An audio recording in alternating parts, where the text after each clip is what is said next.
Ito yung galing sa junk shop na speaker. Bali binilang ko na siya ng cone kasama na yung suspension edge. Ayan. Ito ay yung ordinary lang na cone. Kasi nga yung dating papel niya, yung original niya, itong speaker na to ay papel lang din. Yung ganito niya ay papel lang din. Pero ito ay semi-fiber ata. Ito siya oh. Pagka nabasa to, hindi siya kaagad-agad nalulusaw. Ito lang yung nalulusaw. Ordinary lang yung kinuha ko. Kasi ganun din naman yung dating gamit niya. Tsaka ito, hindi ako familiar sa speaker na to. Kasi nga, yung nakalagay dito ay Starvox. 300 watts siya, 8 ohms. Tapos yung kanyang diameter ng coil ay... Ito, ipapakita ko sa inyo yung coil niya mamaya kakaiba. Sa inches ay 1/4 bago maging 3 inches.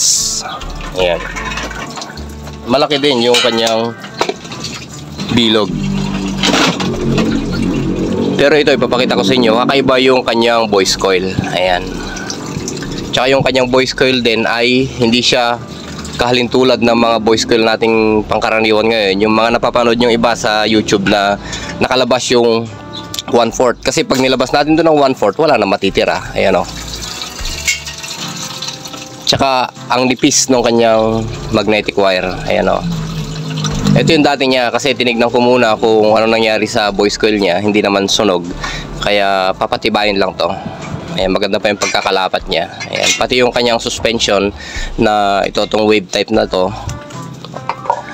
Ayan, ay okay pa. Itong spider niya, kung spider ang tawag dito. Okay. Dalawang patong naman siya, yung kanyang rewind. Kaya lang, sobrang nipis. Pero yung voice coil niya ay parang yung ginagamit sa mga Twitter. Hindi ko alam kung anong tunog nito. Kasi nga Lodi, habang numinipis yung voice coil, ay numinipis din yung audio. Pagka kumakapal naman to, ay kumakapal din yung boses, nagiging bass siya. Pero ito, more on kalansing siguro. May mga kalansing siya, tsaka mid. Pwede rin siguro to. Pero malaki yung diameter ng coil niya, at tsaka malinis pa. Ayan, papatibayin na lang to. Ito yung isang coil ng isang speaker at ito naman yung isang coil ng isa pa. Pero same lang din naman sila, kaya lang ang problema ay natabasan na to. Ayan, kung tatanggalin ko siya dito sa kanyang spider, ayan o, talagang natapyasan siya. Kung ikukumpara natin dito, ayan o, ayan, malaki yung nabawas. Yung kabitan ng spider niya ay wala na. Kaya ang gagawin ko dito ay extensionan ko na lang para ma-preserve ko tong magnetic wire na to. Madali lang to. So ito muna yung unahin natin. Siya nga pala Lodi, yung mga pangkaraniwang napapanood natin, yun nga yung nabanggit ko kanina, nakalabas yung kanyang coil ng 1/4 mula dito sa top. May nakalabas tayo dito na 1/4 dito. Yung iba naman ay 1/8. Ayan. Madali lang namang hanapin yung 1/4 tsaka 1/8 dito eh. Halimbawa mag-uumpisa tayo dito. Ayan o. Bumilang ka lang ng 4. 1, 2, 3, 4. Siya na yung 1/4. Ayan. Tapos sa 1/8 naman, dito lang yan. Ayan o. Kalahati ng 1/4. Okay. Itong speaker na to ay hindi ko na sinira itong coil niya kasi nga okay pa. Pero kung titignan natin, pag nilapat itong speaker coil na to dito, ayan, papansinin natin at kunin natin yung sentro dito. Ayan siya. Yan yung sentro eh. Ayan. Check natin.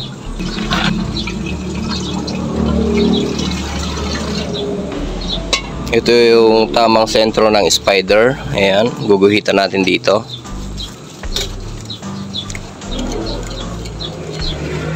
Kung papansinin nyo dito sa may salubungan ng aluminum na ginamit na pang rewind sa kanyang coil, ay wala na tayo makikita dito na rewind.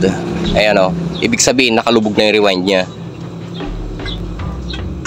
Ito siya Lodi. Yung pangkaraniwang speaker kasi na ginagamit natin o yung mga nakikita nyo dyan na nire-rewind o ginagawa sa YouTube, Pagka tinignan natin dito sa salubungan ay mayroon tayong 1/4 na nakikita. Dito kasi minsan binabase yung 1/4, ayan.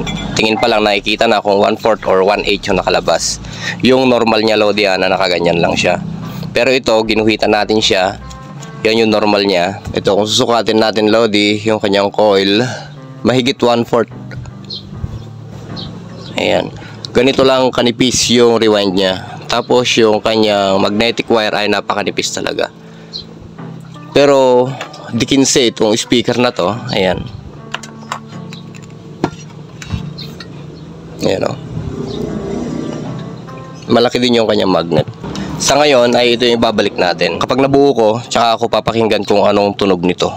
Ito palang dust cap niya. Ito lang. Ayan. Tinatakip lang siya dito. Aluminum din siya. Ayan o. Makalansing. Parang yung likod ng coke and can lang. Pero di ko sure kung parehas sila ng coke and can. Kasi yung isang dust cap nung isang speaker ay wala na.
Bali, test ko na siya, Lodi. Bali, sa alignment pala niya, Lodi, at sinilip ko kanina, yan.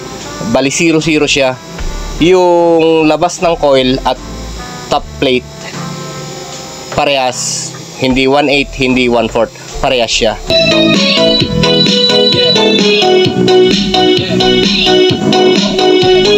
The City Alliance, Singapore Brickstar.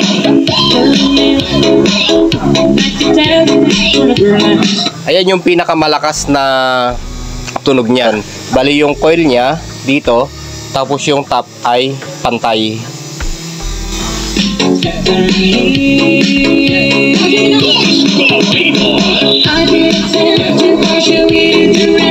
Ito kasi, Lodi, ang nagiging problema nung voice coil pagka hindi naka-align. Kung halimbawa masyadong malalim yung pagkakalagay mo, mahina yan. Kung masyadong mataas, mahina din. Kaya makukuha mo dapat yung top niya para yung quality ng audio ay mailabas nitong speaker. Ayan, sakto sa bounce niya. Kasi nga, kaya yan yung nakuha kong alignment niya.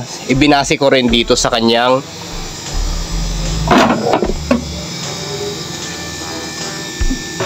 suspension. Ayan, dito rin ako nagbase. Yan yung tamang align niya. Hindi ko naman ginalaw yung itong coil, hindi ko naman siya ginalaw. Bali, ang nasira lang talaga ay yung kanyang papel. Ngayon ay okay na siya. Yung bounce niya ay walang sayad, okay.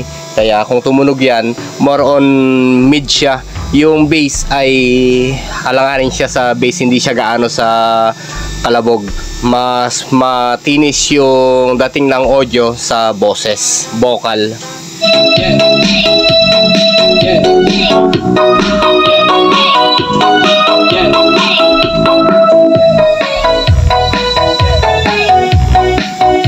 Kung sa bass, Lodi, ay hindi siya ganun ka-liksi, ano, kasi kita naman natin sa kanyang coil ay napakanipis talaga. Rebas is back.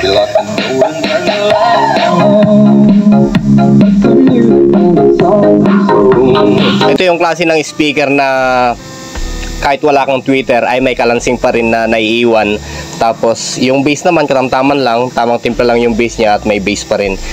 Kahit ito lang yung ikahon mo na wala kang tweeter ay meron ka pa ring tweeter na maririnig kasi nga dahil sa kanyang coil na manipis. Ayan, wala pa yung takip niya dito. Tatakip pa yon.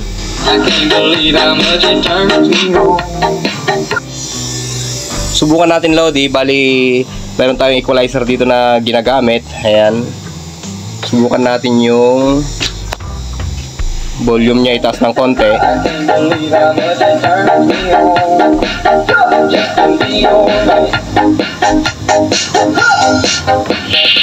Here goes a little something like this. Come on, malinaw sa lugar ng TV Max Live, Idol.